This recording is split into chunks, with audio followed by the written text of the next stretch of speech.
and the nonprofit formerly known as Transition Colorado, now Local Food Shift Group. And on behalf of those organizations, welcome to the 4th annual National Gathering for Slow Money.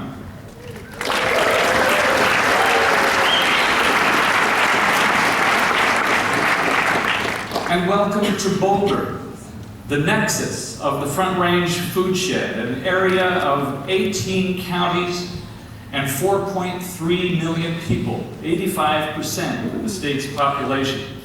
An area with 9 million acres of farm and ranch land, and an area where we're spending about $10 billion a year on food, but only around 2 or 3% of that is actually produced locally. Statewide, Colorado imports 97% of all the food that we consume here. Yet we're an agricultural state. And this profound imbalance is just part of the context for slow money here. But Boulder is also the nexus of a significant effort towards food localization. And slow money is an essential strategy in this effort. Here, the attempt to localize our food supply has been experiencing a tremendous boost with the advent of slow money, which has likely been the single most decisive factor in moving the local food movement here towards the formation of a viable local food industry.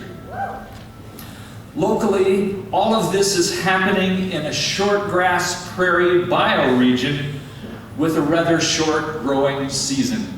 Our water supply is rapidly diminishing, and our climate is becoming increasingly wild and unpredictable. And agricultural land prices are extremely high around here. Nevertheless, Mayor Michael Hancock of the city of Denver recently announced that Denver is setting an official goal of 20% food localization by 2020.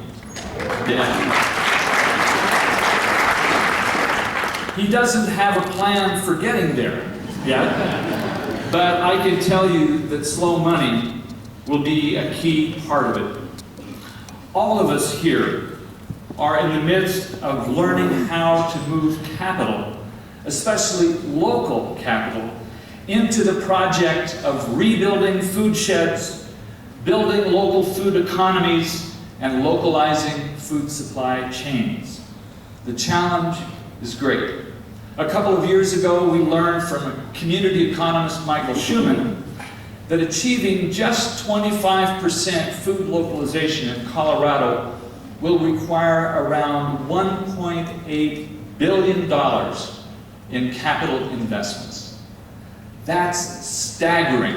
And we've been staggering ever since we first heard those numbers. But what we're all engaged in here, after all, is restorative economics. At the same time, we're also learning how to restore agriculture and food production, which means beginning to reverse the widespread damage unleashed by big industrial agriculture and the globalized industrialized food system. Not surprisingly, it turns out that we've gone as unconscious about how we feed ourselves as we have about what our money is doing. Slow money is about becoming very conscious and very deliberate with both. Woody Tash has said that with slow money, we're awakening investors' biophilia, a term which I suspect has sent more than a few of us back to our dictionaries. But thankfully, we're also awakening the awareness that we're all investors by the actions that we take and our inactions. On a broader scale, we could say that we're even awakening the localization and democratization of capital.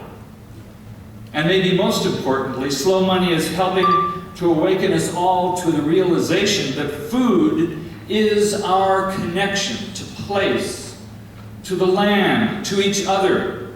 to community, and to what's most precious and sacred in life.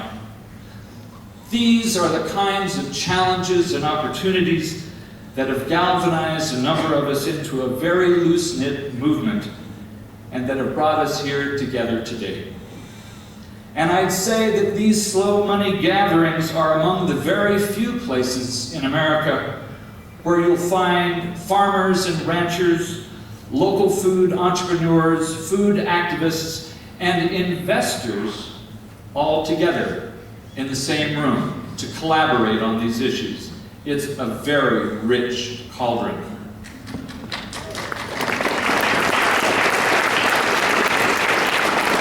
What's bubbling in this cauldron here these next 2 days is revolutionary, disruptive, hopeful, even inspirational.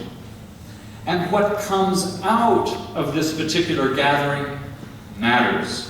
It matters for this food shed and for food sheds across the country, perhaps even the world. With that, and with profound gratitude, please join me in welcoming and bringing to the stage the founder, chairman, and inspiration of Slow Money, Woody Tash.